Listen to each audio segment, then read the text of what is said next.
tim Napak Tilas akan mencoba menelusuri jejak situs tersebut. Simak liputannya hanya di channel Napak Tilas. Jangan lupa like, komen, share, dan subscribe.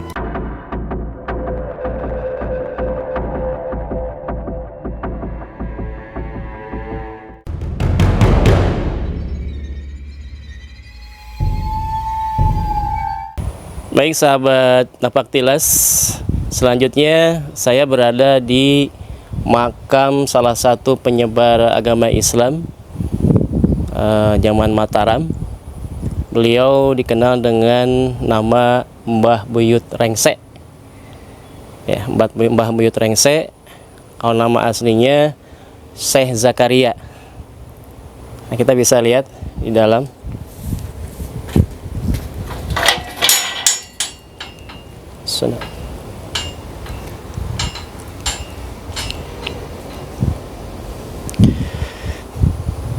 Ini beliau adalah salah satu ulama yang memang datang dari Kesultanan Banten. Kesultanan Banten, masih juga kerabat dari Kesultanan Cirebon. Zaman Kesultanan Banten beliau ditugaskan untuk penyebaran Islam. Masih juga kaitan dengan Mataram Islam waktu itu karena masih satu kubu yang sama. Nah, beliau ditugaskan bersinggah akhirnya di Sindang Kasih ya. Sindang Kasih kalau sekarang Cigasong. Ini salah satu dikatakan sebagai paku buminya Cigasong untuk wilayah teritorial berbatasan dengan Kelurahan Tonjong. Nah, ini berada di, kalau sekarang memang ini di perbatasan sekali antara Kelurahan Cigasong dan Kelurahan Tonjong. Nah, beliau adalah penyebar agama Islam dan masyarakat di sini mengenal beliau dengan nama Mbah Buyut Rengse, gitu ya. Kenapa dikatakan Mbah Buyut Rengse?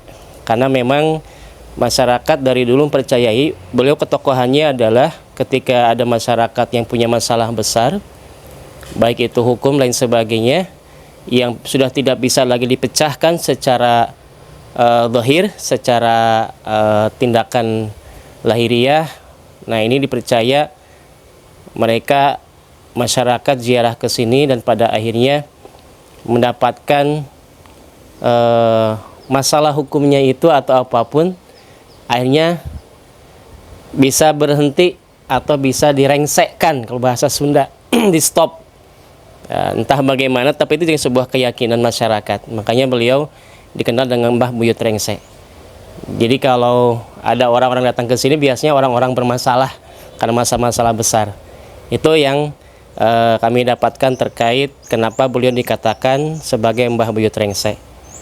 Nah, di sisi satunya lagi ini ada pembantu beliau. Kalau ini namanya Eyang Cokro. Eyang Cokro ini sebagai pembantu beliau atau santri beliau yang memang dulunya bukan seorang muslim, bukan, tapi karena keagungan dakwah Syekh Zakaria ini, Eyang Cokro ini yang menganut kepercayaan sebelumnya kepercayaan non-Islam, lebih cenderung kepada kepercayaan zaman dulu, animisme, dinamisme. Dengan keahlian kelihayan beliau Syekh Zakaria, pada akhirnya Eyang Cokro ini masuk Islam dan mengabdi kepada beliau. Nah, sehingga beliau dijadikan sebagai tangan kanan ketika ada masyarakat warga yang ingin berkonsultasi, ingin menyampaikan masalah atau ingin sekedar menimba ilmu, ada perwakilannya, asistennya itu Eyang Cokro. Beliau adalah seorang yang memang sakti mandraguna dikenalnya, makanya disebut Eyang Cokro juga. Tentang asal muasalnya kami belum mengetahui lebih lanjut, tapi ada yang menyampaikan ini memang dari Jawa, kalau tidak salah dari Jawa. Makanya Eyangnya Cokro bukan Cakra gitu ya. Itu sementara terkait makam Syekh Zakaria atau Mbah Buyut Rengse yang lokasinya ini berada tepat di sebelah baratnya Pasar Cigasong atau Pasar Sindang Kasih. Banyak yang ziarah ke sini Alhamdulillah ini sekitar setahun yang lalu ada seorang donatur yang memang peduli sekali sehingga bangunannya atau ada saung di sini sebagai tempat yang cukup layak bila ada peziarah yang akan memanjatkan doa atau sekedar memang untuk bertafakur di sini.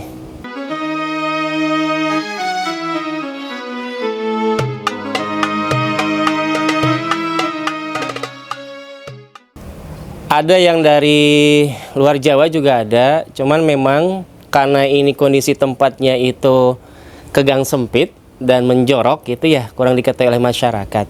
Oh iya, ada satu cerita terkait adanya makam ini, yaitu salah satu donatur yang membangun ini mengatakan bahwa dulu ada seorang ulama habaib yang sekarang masih hidup. Beliau kalau tidak salah Habib Lutfi dari Pekalongan itu kalau tidak salah. Nah, beliau menyampaikan datang ke sini bahwa ada seorang waliullah yang dimakamkan di sebelah barat dari Pasar Cigasong. Waktu itu kondisinya tidak seperti ini, masih bebatuan, masih makam yang sangat sederhana dan cenderung tidak terawat. Dan ternyata memang belilah ya Habib itu belum tahu sebetulnya secara dohir, belum pernah melihat ke sini, tapi ada petunjuk yang mengatakan ada seorang waliullah dan itu berada tepat di posisinya di sini. Setelah dicari ada makam ini dan ternyata kita ketemukan bahwa itu adalah Mbah Buyut Rengse. Nah, nama beliau Syekh Zakaria ini baru kita ketahui belakangan karena memang ada beberapa yang coba dibuka secara batiniah oleh warga-warga sekitar siapakah beliau. Ternyata beliau adalah dari Kesultanan Banten ya, utusan dari sana untuk penyebaran Islam zaman Mataram dulu. Kalau tentang tahunnya kebetulan kami juga tidak mendapatkan karena memang di nisan makam juga ini tidak ada sedikit pun tulisan atau masa periodisasi beliau meninggal atau wafatnya. Termasuk pun yang cokro. Ini kebetulan nisannya juga masih baru. Kalau dulu nisan lama. Kalau ini nisan lama. Ini nisan lama. Ini aja dirubah. Tapi dia aslinya kalau ini baru. Kalau yang itu baru. Awalnya sebatas seonggok batu biasa saja. Cerita unik, ada beberapa jamaah yang istighosah di sini, yang mereka tawasulan berdoa. Ada beberapa yang setengah malam itu melihat di sini ada cahaya yang sangat terang sekali. Dan tidak semua melihat, jamaah di situ hanya beberapa, satu orang atau dua orang kalau salah yang melihat langsung bahwa di sini terjadi semburat cahaya besar itu ya. Dan konon menurut para ahli ziarah itu ketika sebuah makam ada cahaya semburat bersinar terang putih kebiru-biruan, itu adalah sebagai sebuah tanda dimakamkannya orang-orang soleh, para waliullah. Nah itu cerita sebelum habaib tadi datang itu mah ya. Jadi dari dulu ini, bahkan kalau dulu dianggap ini angker di sini itu tak satu pun yang mau datang ke sini karena memang di sini tengah sawah dulunya, tengah sawah ada pohon waru kalau tidak salah dulunya di sini.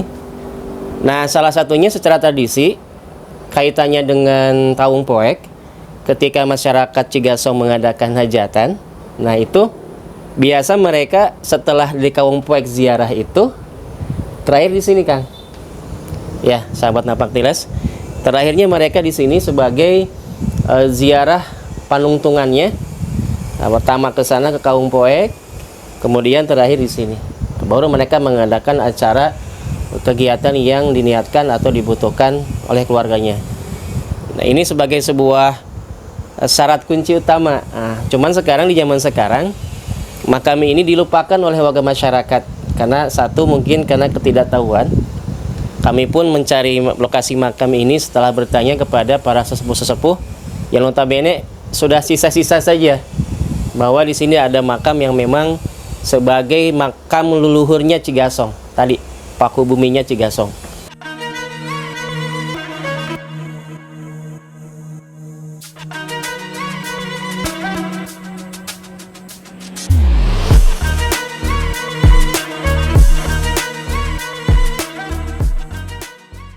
Kita belum mengadakan tradisi apapun di sini, haulan pun belum. Baru kita bisa renovasi tempat ini supaya layak. Dan alhamdulillah atas jasa seseorang donatur ini bisa